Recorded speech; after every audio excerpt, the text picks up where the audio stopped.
Hello YouTube, it's Rasfan on back. And man, I've been on NoFap now, day like 110, 113, something like that. No porn, no masturbation, whatever. But recently, I'm not gonna lie, it's been tough, bro. And for me, I have to, like, you kind of have to know yourself with this stuff, because you got to know what it is that you got to know, like, what it is that sways you. Like, for me, I'm like a logical kind of person. So if I can convince myself logically why I shouldn't watch porn, why I shouldn't do drugs, why I shouldn't do all these things, if logically I can build up this wall, this barrier to me like doing it, then in that moment I'm able to lean on that logic and be like, okay, I shouldn't, this is why I shouldn't do it. And then in my head it makes sense, and then my body will follow, and then all that, right? But recently it's been tough. I've had to do some repairs, so to speak, to the walls. There's been some cracks or whatever. And so recently I've been studying it, writing about it, whatever. And recently I had read a book called by Robert Moore, I talked about in my last video, called King, Warrior, Magician, Lover. And I'm not going to even get into the book really, but I'm going to reference it because the book is like a man book. Like, it's about the masculine imperative, the masculine in its fullness. And the idea is, like, the king is the fullness of the masculine. He's a magician, a warrior, a lover, right? He can love people, he can share wisdom, he can fight for what's right, he can lead the people, all this different stuff. He's humble, he's this, he's that, right? It's like the fullness, the pinnacle of what a man could potentially be, right? A man's potential, a king in his fullness, right? A righteous king.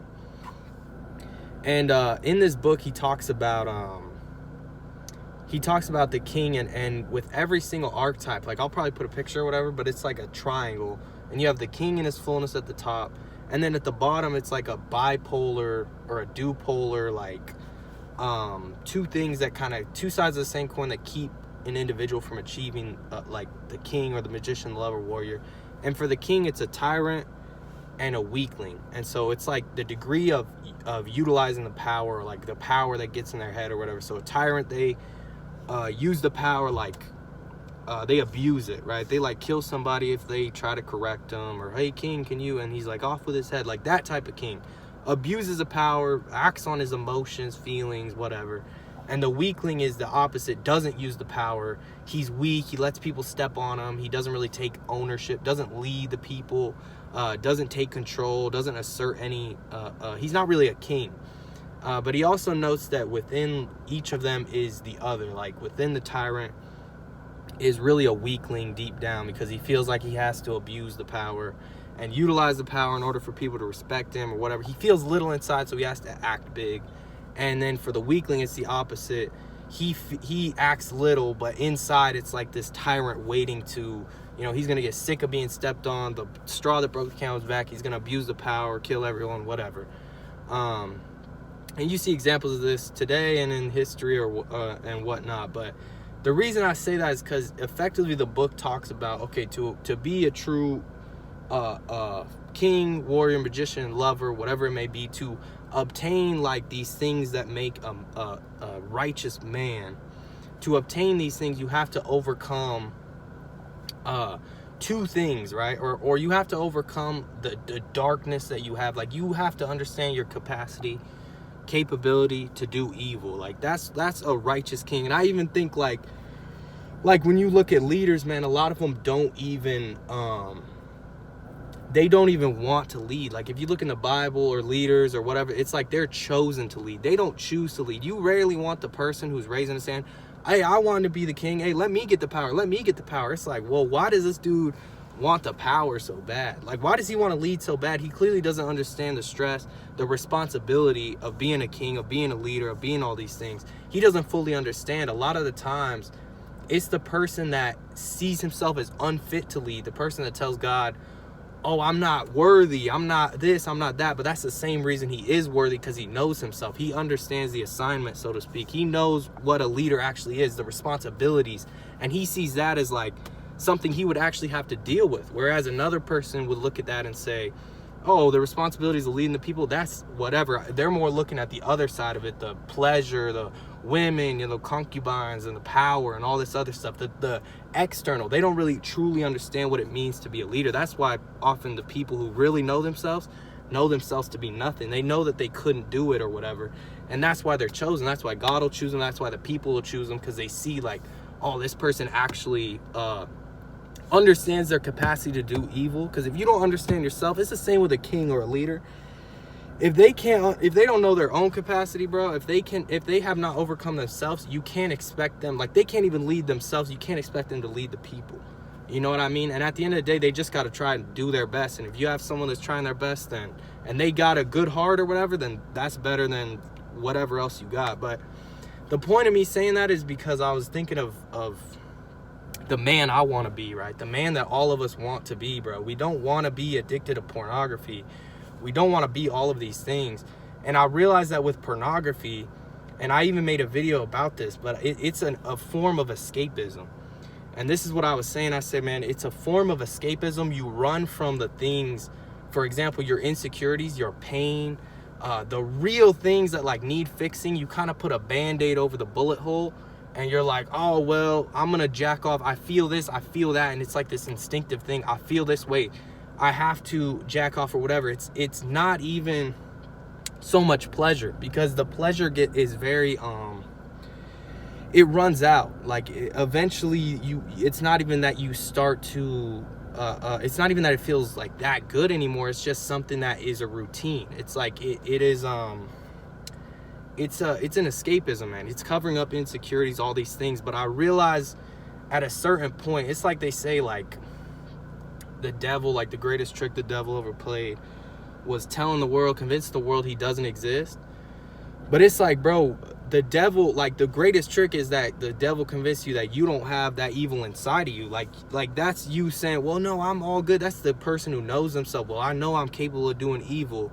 I see the evil that I'm capable of doing or whatever. But it's like the real area that the devil hides is behind your pain. He hides in the place that you're hiding from. It's like we hide from our pain. We hide from our trauma. We hide from experiences that we don't want to think about, things that hurt, right? Like we hide from that. We want to live in comfort. We hide from the discomfort, right? Pleasure and all these things, that's comfortable. We that's where we want to be, right? But the devil, he's pulling the strings, man, pulling the strings of our trauma, of our insecurities, of the things that dictate. Ask any psychologist, he'll say, man, your trauma, your insecurities, all these things, these past experiences that you're avoiding are the things that are influencing a majority of your life. So, like, down to your favorite color, why relationships don't work, why you like this, don't like that, why you get triggered by this, triggered by that, the things that dictate your daily behaviors, the reality you're living in, we don't even know. It's like we hide from our true self.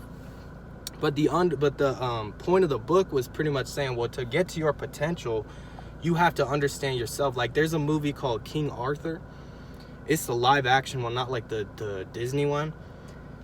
But it's at one point he's the chosen, like, he's the son of King Arthur, right? So he's like the chosen heir of the kingdom. And at one point, this bird lady's kind of like showing him his past, like these traumatic experiences. He saw his dad die and all this stuff. But it's like he has the power to wield the sword, right? The sword stuck in the rock.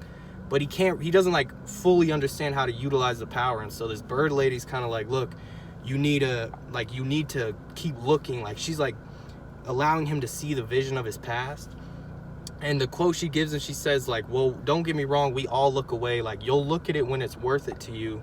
But that's the difference between a man and a king.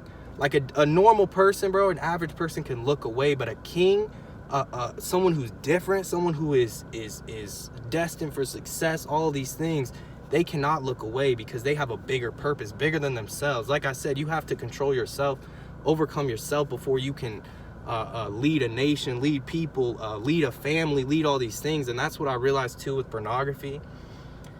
And with pleasure, bro, in general, is that it's avoiding responsibility, bro. You don't want to take on the responsibility of your problems. You don't want to take on responsibility of why you are the way you are.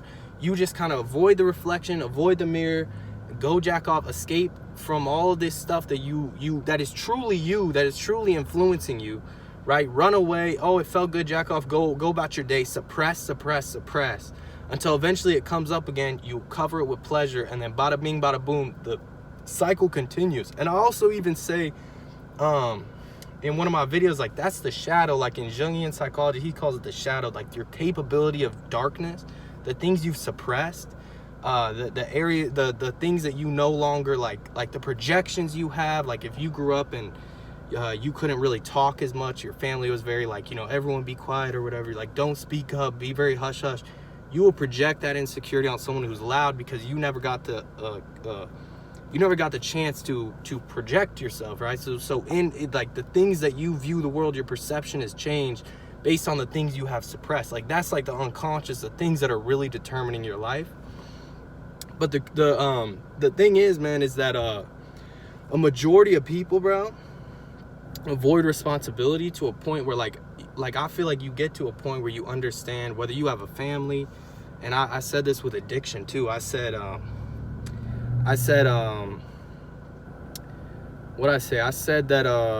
people like we avoid responsibility because we don't fully see like the effects it has on other people. Like a majority of people, when they overcome addiction, a thing that helps is that they see like because you could accept, well, I'm gonna do drugs, I'm gonna watch porn, I'm gonna do all this shit, but once you see, well, okay, I've accepted that I'm gonna take on all of the, you know, whatever backlash happens, if I OD, who cares, so be it, whatever.